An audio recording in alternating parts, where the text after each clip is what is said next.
कविताको शीर्षक छ सत प्रेमले स्वागत।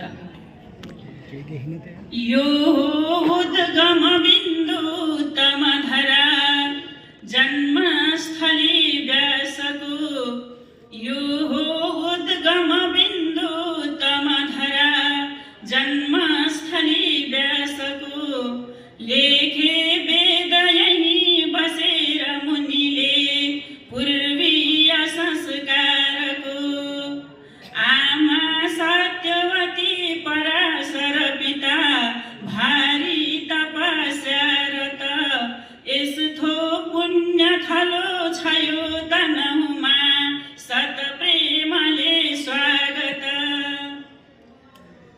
भाषा वाङ्मय मूर्ति आदि कविको जन्म्यो नयाँ धारणा, घाँसीको उपदेशबाट थपियो साहित्य सत प्रेरणा, घाँसीकै प्रतिबिम्ब जो विगतको फैल्यो जहाँ आगत, यस्तो चेतन पुञ्जयो तनहुमा सत प्रेमले स्वागत।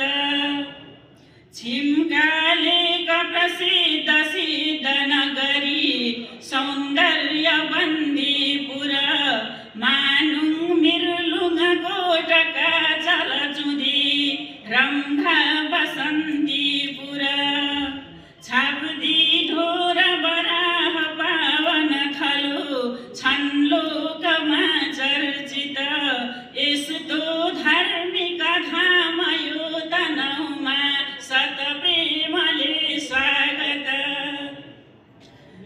चुटका घाँटु र मारुनी मृदुमयी सङ्गीतको गीतको, चल्छन् सुन्दर दोहरी मन छुने माया मिठो प्रीतको, नाना धर्म जात जाति थरको संस्कारको ताकत राख्ने सभ्य सुरम्य यो तनहुमा सत प्रेमले स्वागत।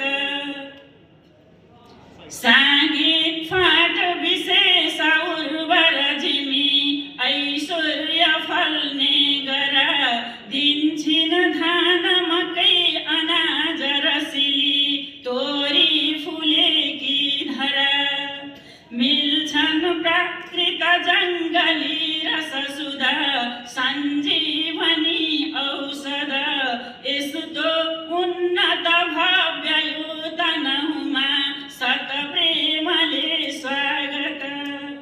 चारैतर्फ खुला खुला विपुलता, आकाश चुम्ने धुरी, हिरा हार बहारमा गजुर झैँ देखिन्छ यो माधुरी, वैदी कोटकी चुली ऋसिंहका आदर्शका मानक, यस्तो दिव्य सुरम्य यो तनहुमा सत प्रेमले स्वागत। यस्तो पुण्य थलो छयो तनहुमा सत प्रेमले स्वागत, यस्तो उन्नत भव्य यो तनहुमा सत प्रेमले स्वागत, सत प्रेमले स्वागत। धन्यवाद। जय नेपाल।